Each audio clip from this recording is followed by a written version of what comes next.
excited to be here. Thank you so much. Of course, and I'm Candace Bailey. So on today's show, we have the one and only Nathan Fillion. He will be live here in studio. Very excited. Very excited. Castle, and he also played Captain Malcolm Reynolds on Firefly, which just celebrated its 10th anniversary. 10 years. Yes, Crazy. give it up.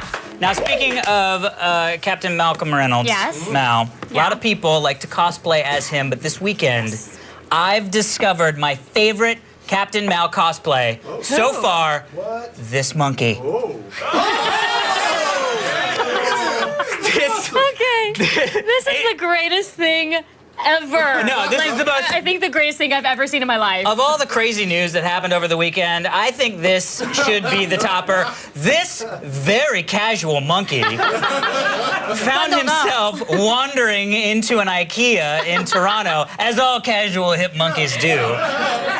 How does this happen? Wait, How on earth does a monkey First off- dressed up in a little monkey coat go into an IKEA? The coat was amazing, by the way. That is the best monkey coat so I've ever good. seen. I've seen some monkey So coats. good. That's a good monkey coat. The thing that I have to say is all the pictures, he's so casual. I don't know if you guys can get this, but he's literally like, every picture is just like this. What up? I'm just shopping at IKEA. And there's literally people like standing right next to him with their cell phones out, and he's just like, "What's up? Nice cell phone. Oh, is that an iPhone 5? Yeah, I got that. It's in my little monkey coat." I would have given anything in the world to see that monkey in IKEA. I've seen some weird stuff at IKEA, right? I don't expect to see a Tiny monkey. jaunty monkey just fresh off the monkey boat. Oh my god. I mean, literally, that I would wear that jacket. Like right now, I would wear that jacket. I would wear that jacket. Not Yeah. ironically, I'd be like, "This is a nice jacket." Yes, you've seen it on a monkey. And he was all bundled up, so cute. I Oh, know. it's So his owner, I cutest guess, thing went I've to ever seen. IKEA with him, you know, in his driving cage or wherever they leave a monkey in the that car. happens. I think he just had the car running. It was like, "Monkey, keep the car running." We need to find out this monkey's name, by the way. I'm We sure do. this monkey We has a need to very find cool out monkey all name. Of the details of this story. So he goes inside to IKEA to go, you know, shopping. And the monkey was like, "Nuts to this. I want some, you know, Swedish meatballs. I'm popping in IKEA and get myself a $12 couch." You know what I mean? Like, I've seen IKEA. So he popped out and just started, you know, chatting it up with people. I love it. Do you know how long the monkey was in there? I don't know. I'm sure there's like some, you know, I mean, I think a dog is supposed to be in a car for like 2 seconds and that's it. I don't know, monkeys, because monkeys can use the AC. Yeah.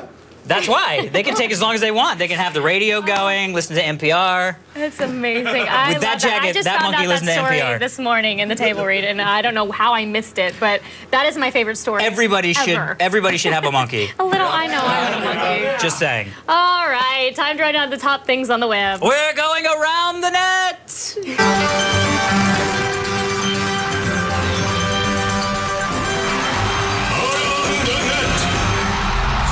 Oh, they eat babies. Yeah. They eat babies. Monkeys eat babies. It's like monkey He's too. just telling me that monkeys eat babies. Monkeys eat Is this babies. true? Totally true. Look, I'm not a veterinarian or a zoologist, but I believe monkeys eat babies. Hey, Candace, what's up first? Oh, it's just a guy and a dog and a banana. Oh, cool. Oh, God.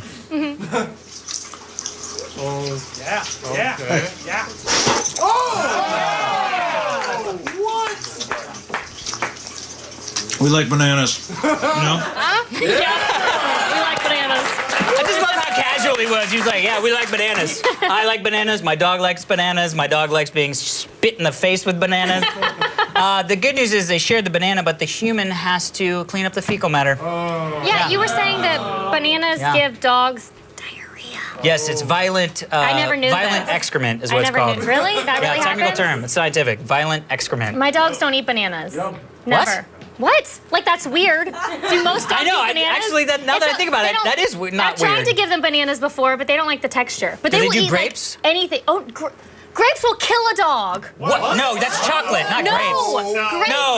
No. Grapes can Don't. kill a dog, y'all. Don't. I'm telling you. Don't. give your dog grapes. No, Do look, not. grapes are the best thing to give a dog because it's so much No. fun watching them try to figure out what it is. I used to do Because they that to pick it my up in their dog. mouth, they're like, "Oh, it's all. Oh, I'm not gonna chew that," and then they spit it out. They were like, "What was that all about?" It smelled like sweet, and then it was weird in my face. I really don't want you to kill your dog, so How is it please gonna kill your dog? Don't give a grape to your How's dog. it gonna kill your dog? I don't know. Something about the grape kills the dog. Like something about the... First off, that's a big jump. Something about the grape kills the dog. Okay, I'm not a doctor. I'm not a veterinarian. I don't know how it works. I I've just heard that it kills a dog. Oh, so okay. for your dog's sake, don't give your dog any more grapes. I will And not- you guys can prove me wrong. Tweet in if that's true or not. Wait a minute. Oh, I love this. That will kill dogs. If you guys want to try, and then tweet me the results. I'm saying Feel free. Tweet if you've heard that before. Oh, I thought you That's meant what I'm feed it to saying. your dog and then tweet the results. I would never want anyone to kill their dog. That's not what I heard. Horrible. That's horrible. Up next, a video from Latvia that highlights the importance of having a designated driver.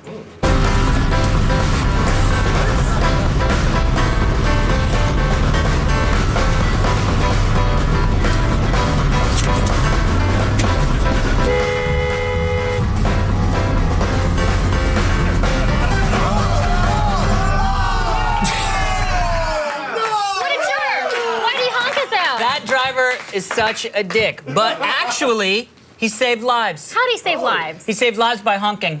Well, I don't Because had he understand. not honked in the cozy shoulder grass area that they could easily have crashed into, they would have crashed into a tree, some other Latvian. So, The list goes on. Bears. There's what bears you're in saying Latvia. is that they were drunk, allegedly. I don't think anybody would say any different seeing that video.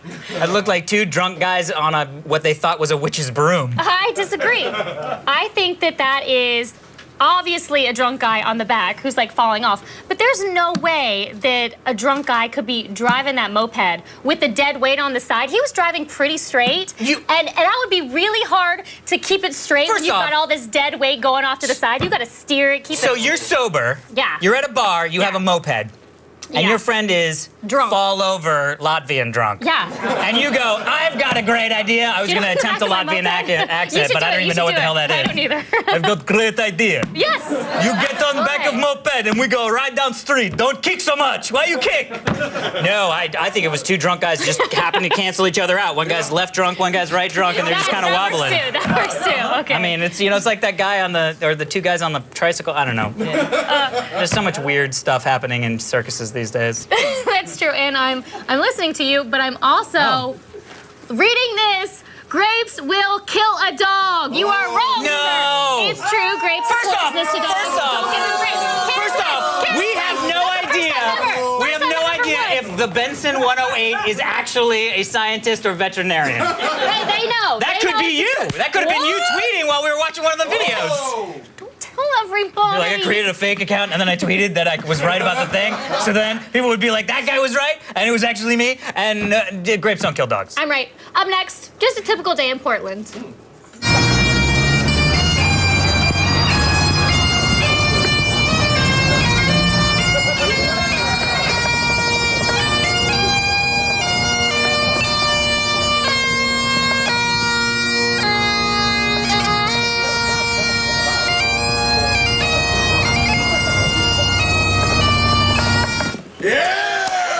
First off, why has that guy not been to Comic-Con? I'm sure he That guy would be has. the king of Comic-Con if he was at Comic-Con.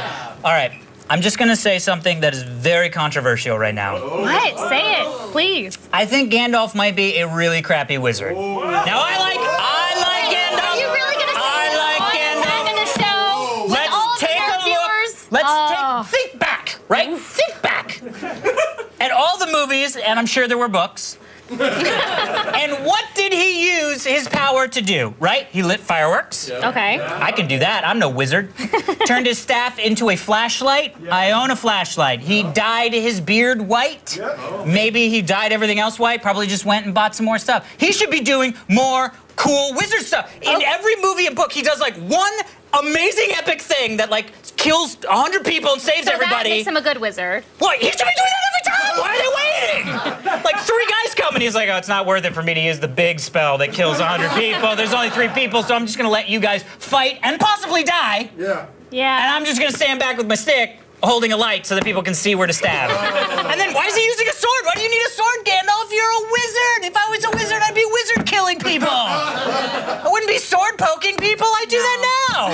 Okay. Okay. Calm down. Only in fights. Only in classic duels that are started with gloves and ending with death. That's Okay, the only that's all, legal that's all. way to kill a person with a sword. Okay. So, if you were a wizard, Okay. let's just say hypothetically, I'm going down this road. you were a wizard, Got it. and you had one cool wizard thing you could do, what would it be? Well, I need to brush up on my Arcanum book reading to figure out exactly what the one would be.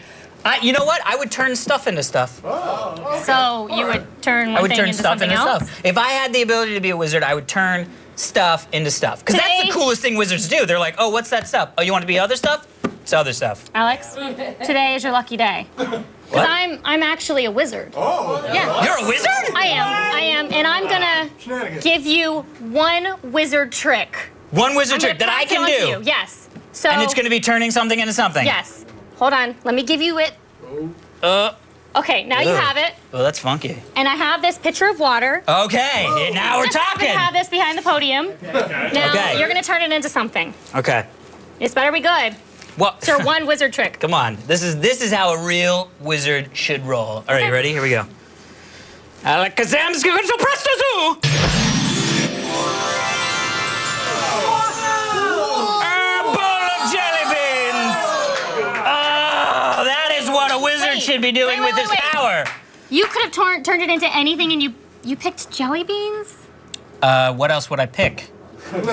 Everything is best that's actually a turned good into point. jelly beans. These are good ones. And you'll notice it takes a lot of water to create jelly beans. That was a lot of water. a lot more water. It's not a 1-to-1 ratio like wine. No. Jelly beans is like a 4-to-1 ratio, something like that. These are good. I'm though. actually really happy with this. Like, don't get the buttered popcorn. They're disgusting. What? Don't eat it. Wait. That They was know. a mixed. They know that was better. a confusing audience This response. one. I heard. anybody I heard ever it. Some people were like, looking for "Yeah." jelly bellies? Don't eat this one. It's white with yellow polka dots. Is that it's bad? Gross. How It's many real people here gross. like the butter popcorn one? Andy wants it. Andy. will One eat guy. It. All right, don't eat it then. Of course, he's eating it. And now, a trip down the side of a mountain on skis. Well, mostly on skis. Oh boy.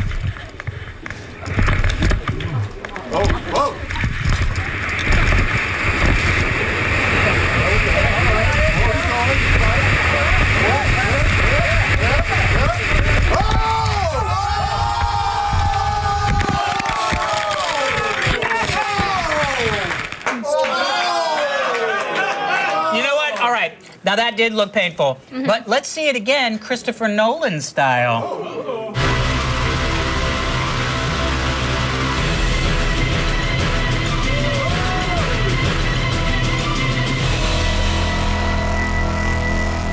Much better.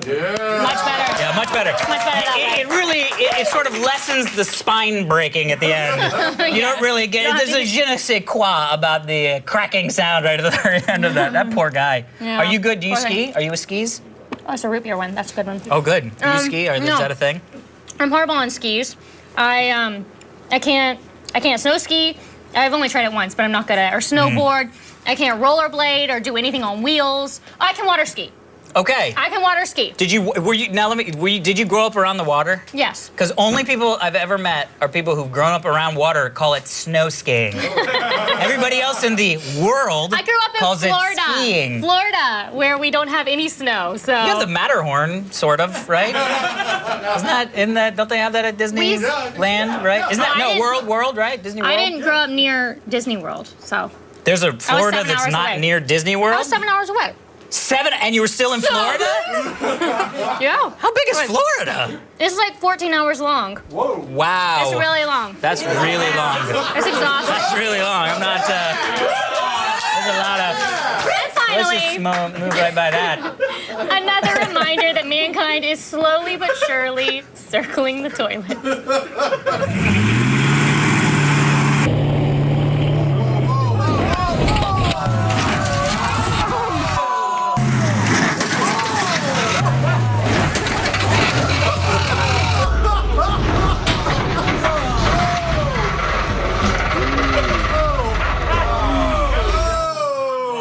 Yeah. Now here's the thing. Why? Somebody needs to teach that man how to use a yoga ball. However, he's probably more flexible now than when he started, which is what you would do with a yoga ball anyway. I guess so. Also, it's good to know, smartest person in that video, the yoga ball. That was the only person that actually got out of the way of the truck as it was leaping into the human being. I don't- Yeah, it's a little human being's What a were little. they even thinking when they were like, yeah, let's get a yoga ball and you'll ram your truck into me and then I'll go back 10 feet? Like, what were they thinking? Even if the guy was in a huge bubble protecting him and landed on a bed full of feathers, it still would not be a good idea. Yeah. That's true. Thank you. However, Thank I you, think B-Comp. the inception of the idea is where it went off tracks, not the lack of safety equipment, I think. I love that she's like, well, I mean, look, I get it. The idea is guy gets hit by truck. That's not changing. That's safe. At its core, that's safe. We just need more gear. It's just a bad idea all around and it makes me angry. I like it.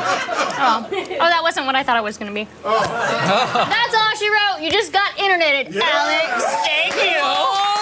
Bam. Still ahead, Laura Hanna will be in via satellite to discuss Rolling Jubilee, the Occupy Wall Street lawsuit, buying people's debt, and paying it off. Stay tuned. These are really good. I'm glad These you are brought good. into that. This portion of Attack the Show is brought to you by Honda Power Sports. For great deals on gifts that go, it's go time at your Honda dealer.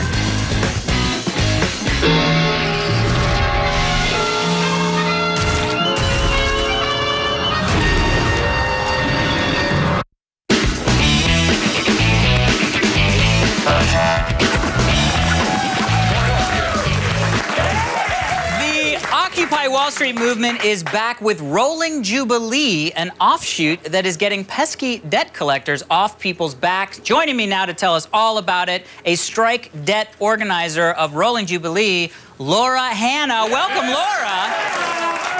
Thank you so much. Thanks for having me.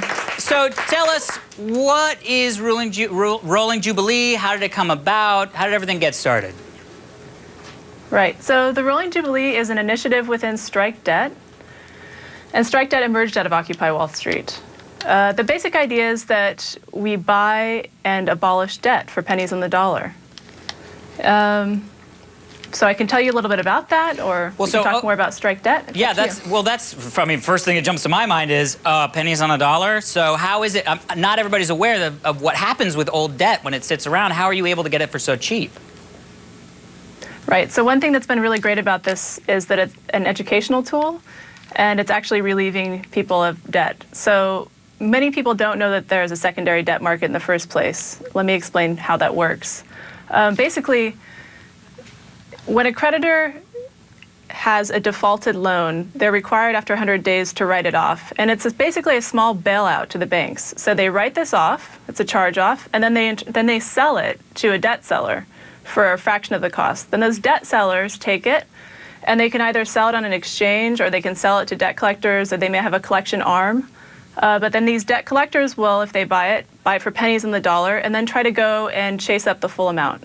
Gotcha. So these are the guys that, like, you get the phone call, you're not actually getting it from the person that you owe the money to.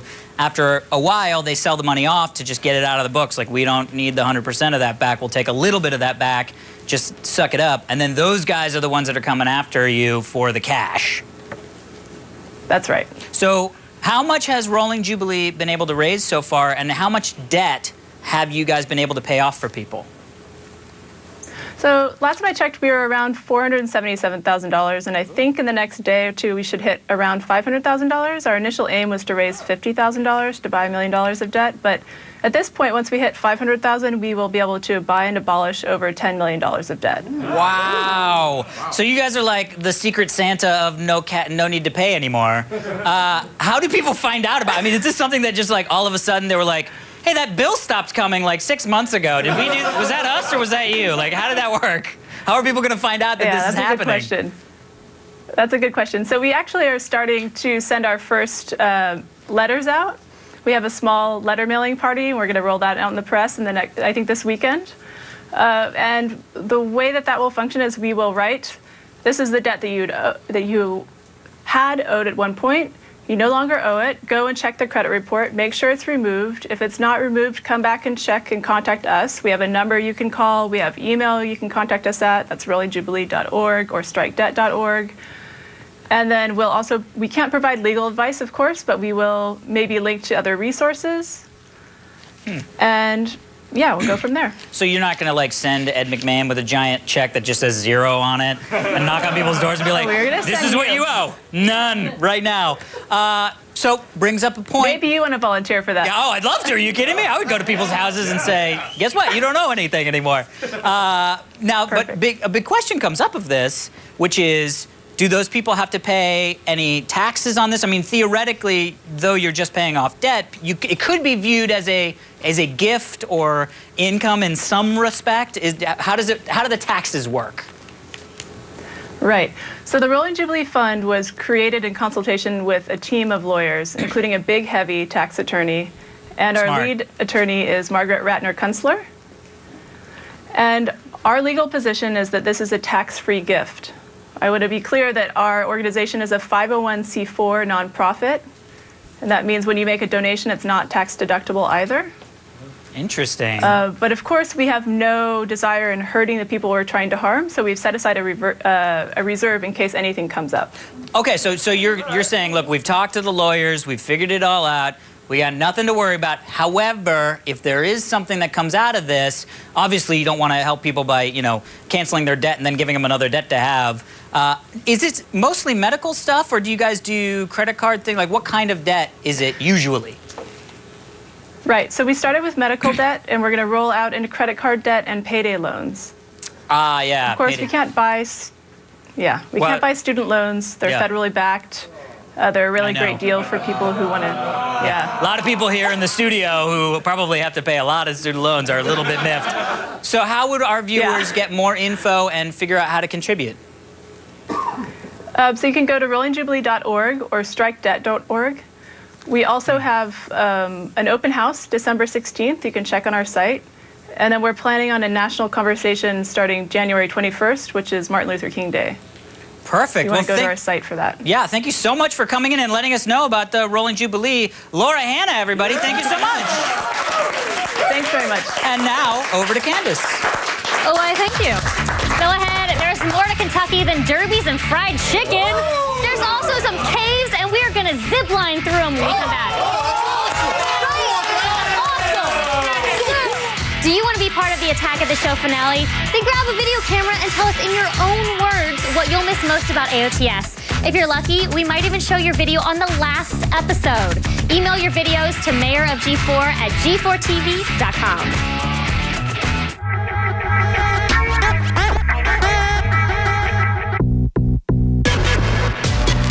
All the news you need to know. Feed. I'm Sarah Underwood, and here are your top stories. Fans of comedy are in for a treat. HBO has just greenlit a new comedy by Mike Judge that's set in Silicon Valley. Judge, who wrote and directed the cult classic Office Space, will direct the pilot episode about engineers who make it rich, but then fail miserably at handling their newfound success. Yes, I am definitely excited for this one.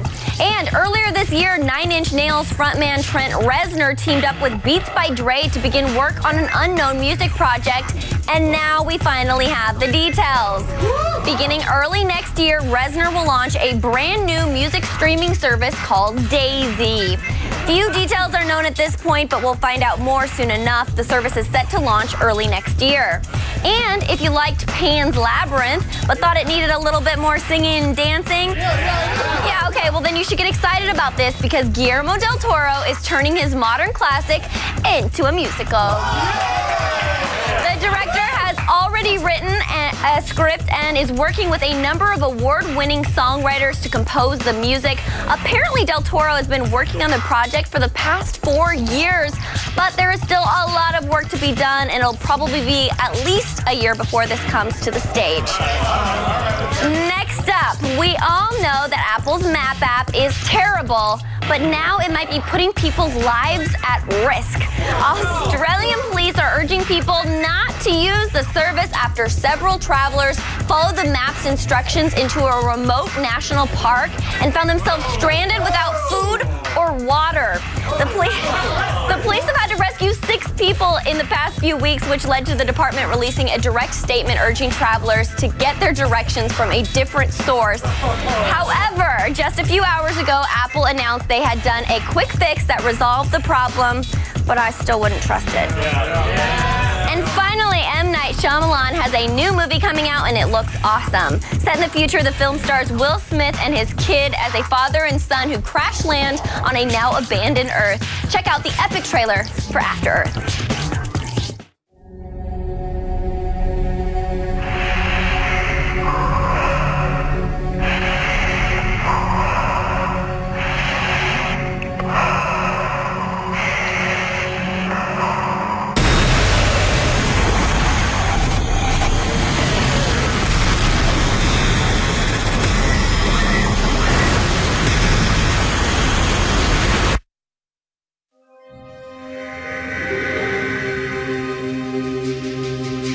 Crash landed. 2 confirmed survivors.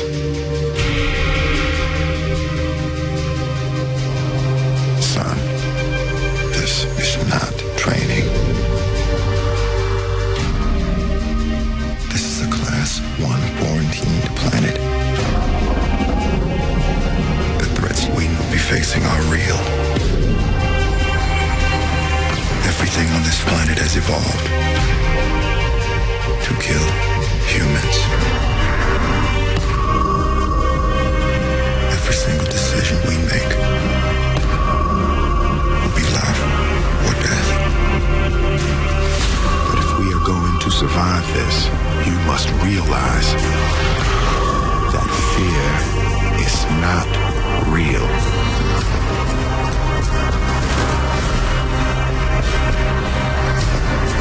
It is a product of thoughts you create.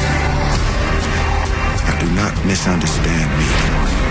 Danger is very real. But fear is a choice. Do you know where we are? No, sir.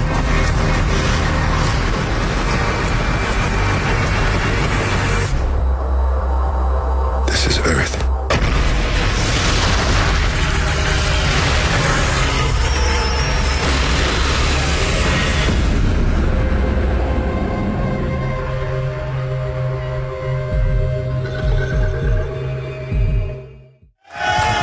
After Earth will be in theaters June 7th, 2013. I am Sarah Underwood, and you've just been fed. Weston Scott had some vacation days left, so we went to the world's first underground zip line in Kentucky. Now, my adventures have taken me over the skies of Arizona, flying upside down at 200 miles an hour. They've also put me in off-road vehicles launching off jumps, but today, they're putting me someplace completely different. Underground. I'm here at the Mega Cavern in Louisville, Kentucky. Now, this place is vast. There's over 100 acres of caverns down here, but there's only one good way to see it, the way that I want to see it, and that's to take the world's first underground ziplining tour. It's gonna get interesting. When you're craving cavern action, are you gonna settle for a sissy cavern? No, you're gonna go to Mega Cavern, cause it's mega awesome.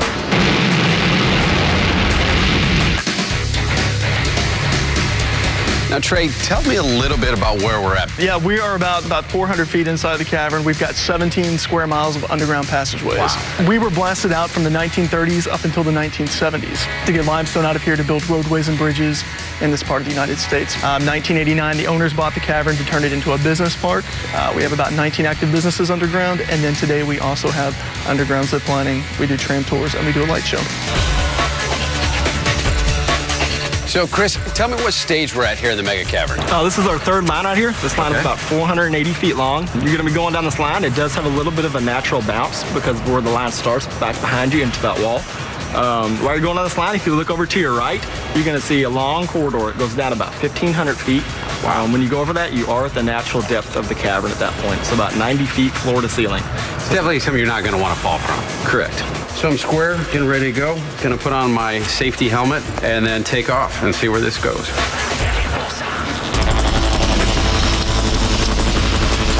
Here we go. If you tuck yourself in, this is what you can do. I'm going all the way around.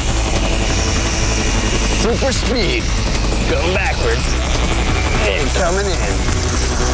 And just like that. That was awesome. Okay, so the next one is where? Take the elevator, or we gotta hike like it, don't we? All right, well, let's go. So to get from one zip line to the next, they didn't say it was going to be easy. You get to traverse these bridges, which, you know what? It's almost an adventure in itself. What you can't see is I'm about 80 feet up off the ground. So safety is a major factor here at Mega Cavern. You want to be strapped in the whole time. Now we're on zip line 4. I'm going to take this about 900 feet across there. I'm going to tuck a little ball, try to hit 40 miles an hour, then pee at the end. Later. All right, taking it this time. Giving you, I'm tucking up, tucking speed. There we go. Super light coming in backwards. And gonna go slowing it down. Check out that, it's smooth. I'm about to take line 6 all the way back. Now these are the speed lines. These are the fastest, the tightest, and the highest elevation lines here at Mega Cavern. So this is where the adrenaline rush is gonna come from, baby. This line 2 has a top speed potential of 40 miles per hour. All right, here we go. The line is fast, I tell you what. We're coming in hot here. I'm gonna try to turn back around, bring my legs up over. And there we go, bringing it in backwards. Nice. Wow, that is definitely the speed line. Out of all the other ones here, that was the quickest. That was awesome. Now I had to say that my underground ziplining experience here at Mega Caverns was awesome today. If you're in Louisville, Kentucky, definitely come and check it out. Stay tuned. Captain of my heart, my Nathan Fillion will be here live.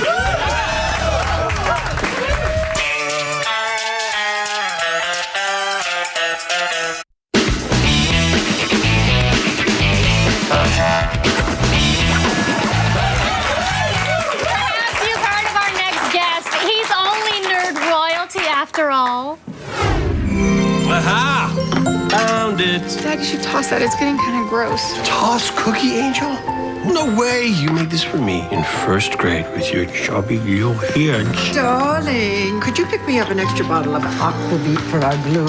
An extra bottle of 100 proof? You're not tampering with their secret holiday recipe. No, I'm just going to make an extra large batch to take with me Christmas Eve caroling.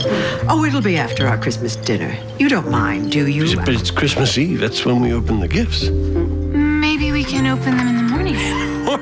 Mornings are for stockings. Well, I think what Alexis is trying to say is that she has other plans, too. Well, just with a couple of friends, it's... What friends? What plans? What is happening to our family tradition?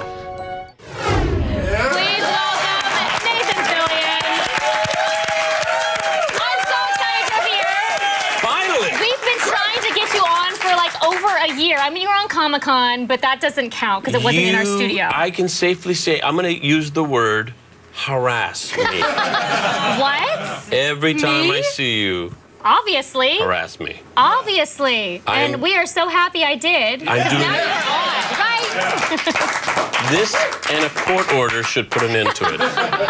I'm sorry, Nathan. I just love you. I'm so happy seeing that clip, that it was a Christmas clip. You like Christmas? I love Christmas. You have a Christmas, you just told me, you have Yeah. a Christmas tradition. You open pajamas every year. Yeah, matching pajamas. No, I'm blushing. I'm embarrassed. My question is, how many pajamas do you need? Oh, I'm like a pajama hoarder.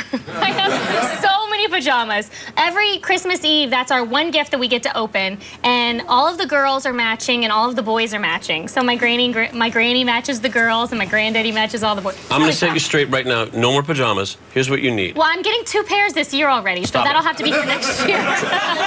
You're gonna trade them in for what is this? You know that fleecy, that fuzzy fleecy material that's so Snuggie? soft. A Snuggie? It's like a Snuggie. Oh. But it's a blanket that's so bushy and so warm and so cozy. I have those. And they made out of it essentially a hoodie crossed with a muumuu. Oh, yeah. Right. So it's like Okay, a hoodie. hold It's like if up. you folded it in half, cut a hole in it, put a hoodie on it, put pockets on it, holes in the side, and your feet dangle out. That's amazing. Oh my God. Like, do you have to like walk, or can you actually? You look like a monk when you wear it. Do you have one of these? I do. You And when I do? get home, Now, the is first it thing I the- do is is it take the off all my nasty clothes and fleece? put on my muumuu. Do you? Yeah. I just went to J. Crew has this like button-up onesie, and it has a little butt slit in the back.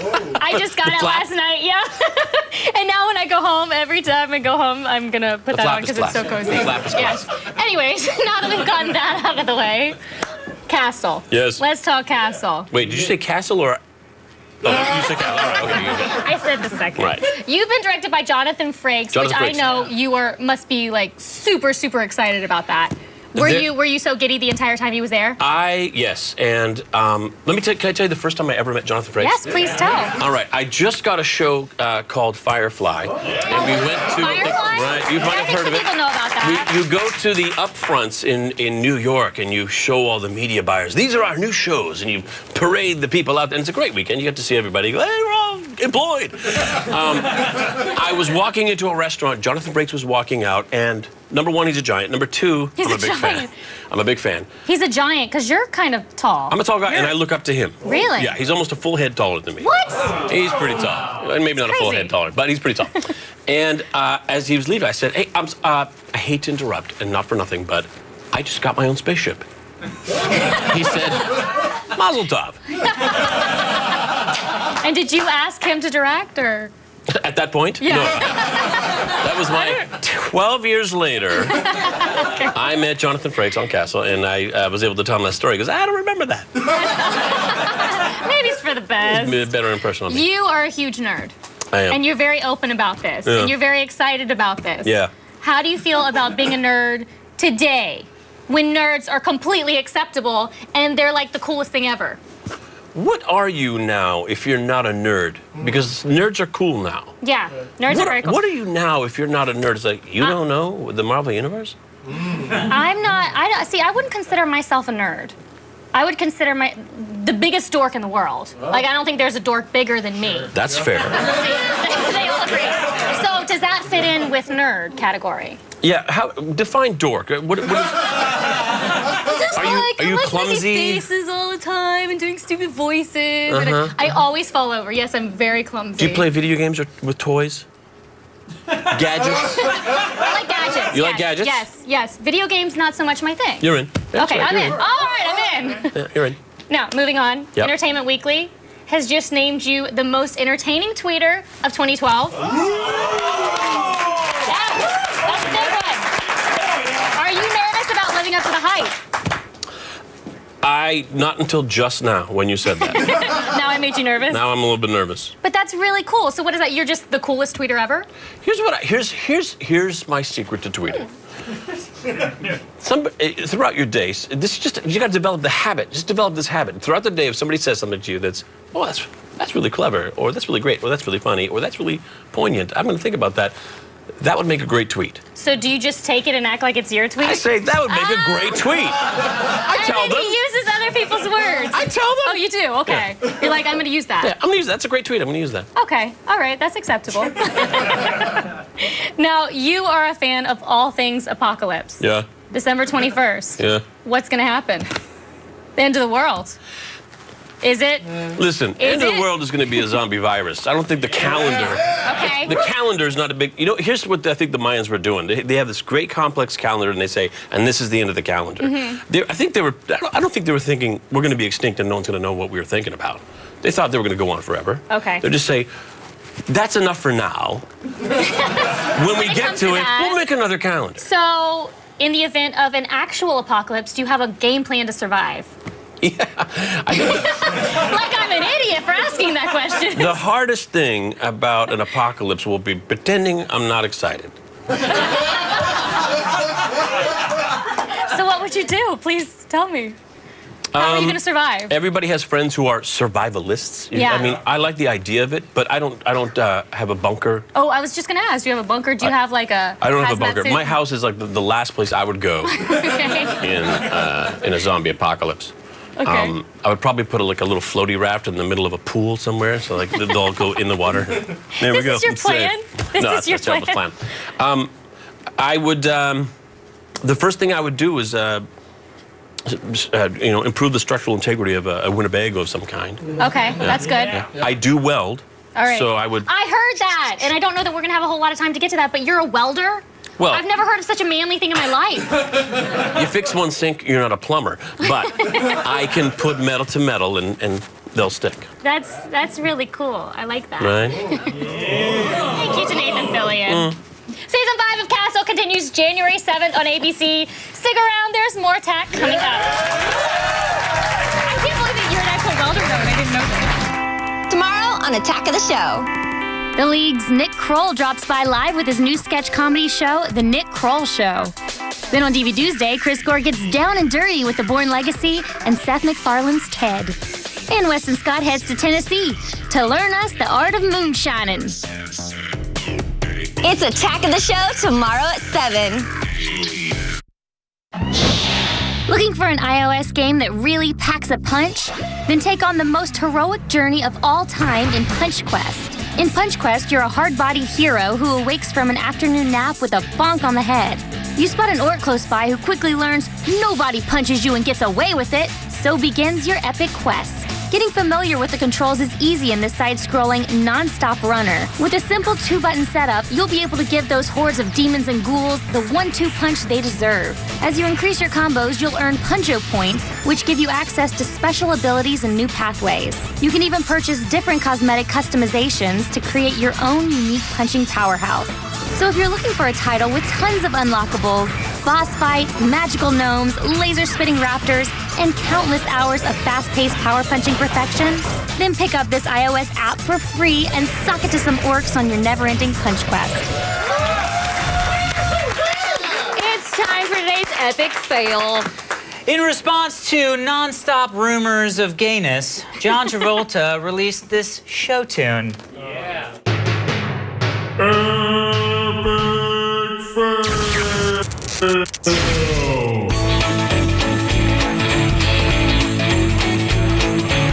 Here comes my hometown, so good to get my wheels down.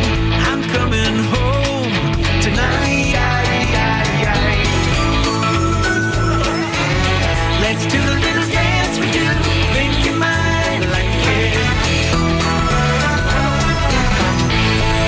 I like it. What's more artificial, Olivia Newton-John's enthusiasm or John Travolta's hairline? I'm pretty sure everybody in that video, except for John Travolta, is a hostage, and they need to be saved from whatever Middle America place that they are trapped in some small airport. I love that he's like, look, I'm a normal human being, flying my multi-million-dollar jet into my house. And if you watch the whole thing, he lands it at his house. Oh. Yeah. Fail everyone involved in it for the rest of time. Yes.